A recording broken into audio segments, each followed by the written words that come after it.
کیا اس کا پس منظر ہے، شان نزول کیا ہے؟ یریدون لیطفئوا نور اللہ بافواہہم واللہ متم نورہ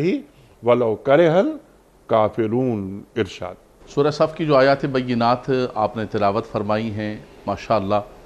ان آیات طیبات کا جو سبب نزول ہے اور شان نزول ہے کہ آقا دو جہاں صلی اللہ علیہ وسلم پر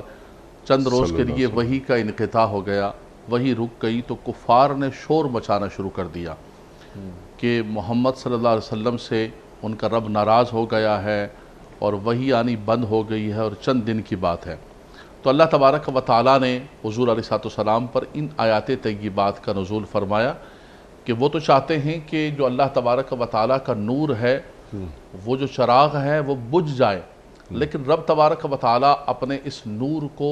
مکمل فرمائے گا، اس کا اتمام فرمائے گا، تکمیل فرمائے گا، اور کئی مقامات پر اس کا ذکر کیا گیا۔ اچھا، حیران کن بات یہ ہے یعنی کہ صاحب کہ قرآن کا مطالعہ کریں تو جہاں جہاں کفار نے آقا دو جہاں صلی اللہ علیہ وسلم پر کوئی نعوذ باللہ کوئی الزام لگایا، کوئی سحر کا، کوئی کاہن کا، یہ کہا کہ وحی کا انقطاع ہو گیا، روٹ گیا،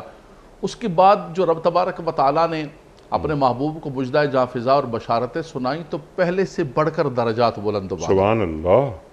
سورہ قلم کے اندر بھی انہوں نے یہی کہا کہ بھائی ساحر ہے، تو فرمایا کہ نہیں ہو سکتا،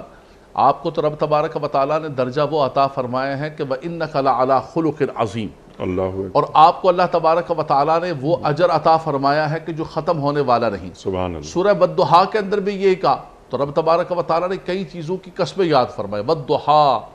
واللیل اذا سجا ما ودعک ربک وما قلی، آپ کے رب نے نہ آپ کو چھوڑا ہے نہ وحی کا انقطاع ہوا ہے، بلکہ وَلَلْآخِرَةُ خَيْرٌ لَكَ مِنَ الْأُولَىٰ، آپ کے جو ہر آنے والی گھڑی ہے وہ پچھلی گھڑی سے بہتر ہے، وَلَسَوْفَ يُعْطِيكَ رَبُّكَ فَتَرْضَىٰ، آپ کا رب آپ کو اتنا عطا کرے گا کہ آپ راضی ہو جائیں گے۔